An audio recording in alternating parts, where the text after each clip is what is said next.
A Bengaluru-based Indian private startup, Team Indus, is setting its eyes for its maiden launch to the moon, riding on a polar satellite launch vehicle in a year from now.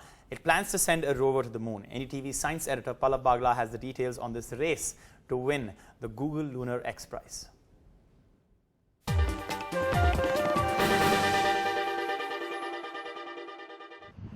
Team Indus is a motley crowd of 100 people who seek to launch an orbiter, a lander and a rover on the moon before the end of 2017. This in a bid to win the $20 million Google Lunar X Prize. And they are now getting help from a very big player, ISRO. We have signed a launch service agreement with them, which essentially provides a PSLV launch for launching their lunar orbiter and launcher and lander sometime during the fourth quarter of 2017. Today, among the 30-odd participants of the Google Lunar X Prize, only Team Indus has procured a rocket contract from a functional launcher. As of right now, we're looking at December 2017 launch. We have a very young team, and I must say we got a bright bunch of folks here. To win the prize, the Indian team has to reach the lunar surface and drive a rover for at least 500 meters and beam the video back to Earth.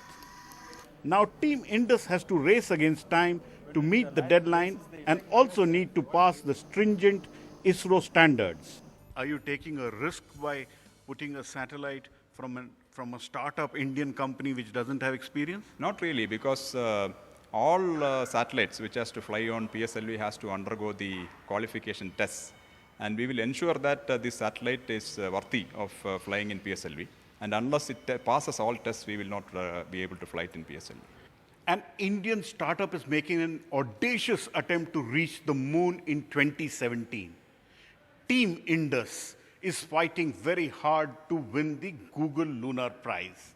It has just signed an agreement with the commercial arm of ISRO, Antrix Corporation, and procured a launch on the Polar Satellite Launch Vehicle. With camera person Govind in Bengaluru, Pallav Bagla for NDTV.